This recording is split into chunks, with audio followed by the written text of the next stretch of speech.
অনিৰুদ্ধ দেৱ sports university ক্ৰীড়া বিশ্ববিদ্যালয় তাতে কিছু সংখ্যক ভেকেঞ্চি ওলাইছে আৰু পোষ্টৰ নাম হৈছে গেষ্ট ফেকাল্টি পোষ্টৰ কাৰণে ৱাক ইন ইণ্টাৰভিউ হ'ব আৰু কি ভেকেঞ্চি আছে সেইখিনি আমি চাম ফিজিকেল এডুকেশ্যনৰ দুটা ভেকেঞ্চি আছে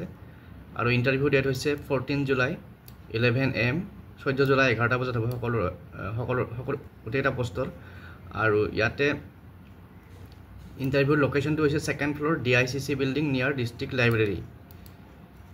কি পোষ্টৰ কাৰণে হ'ব কাবাডী ফিজিকেল এডুকেশ্যন দুটা ভেকেঞ্চি কাবাডী এটা টেবল টেনিছ এটা ফিটনেছ ট্ৰেইনাৰ এটা আৰু ৰেমুনাৰেশ্যনটো কিমান হ'ব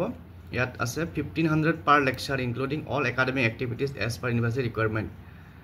আৰু ছাবজেক্টটো মেক্সিমাম 50,000 এটা লেকচাৰত 1500কে পাব আৰু কোৱালিফিকেশ্যন কি লাগিব for physical education master degree in physical education from NCTA recognized institution with net SLET PhD in physical education তাৰপিছত ডিজাৰেবল কোৱালিফিকেশ্যন আছে practical expertise or evidence in participation of adventure sports leadership camp etcetera তাৰপিছত specialization in yoga kabaddi table tennis etcetera তাৰপিছত কাবাডী আৰু table tennis কোৰ্চৰ কাৰণে qualification graduation লাগিব তাৰপিছত participation in North East games inter university or senior national international competitions তাৰপিছত desirable qualification যদি physical এডুকেশ্যনত degree বা মাষ্টাৰ ডিগ্ৰী আছে তেতিয়াহ'লে বেছি প্ৰিফাৰেঞ্চ পাব আৰু coaching certification diploma in PG diploma grades from recognise association আৰু ফিটনেছ ট্ৰেইনাৰৰ এটা ভেকেঞ্চি আছে ইয়াতে কোৱালিফিকেশ্যন লাগিব গ্ৰেজুৱেট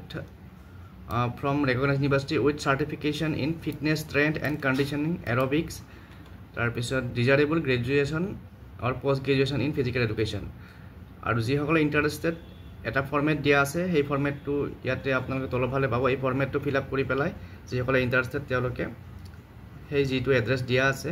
এডমিনিষ্ট্ৰেটিভ অফিচৰ যি এড্ৰেছ আছে CDC Aniruddha sports university 2nd floor DICC building near district library Dibrugarh তাত যাব লাগিব আৰু ইয়াতে কিছুমান কণ্ডিশ্যনবিলাক আছে ইয়াতে কি নিব লাগিব ইয়াত লিখা আছে candidates to bring original certificate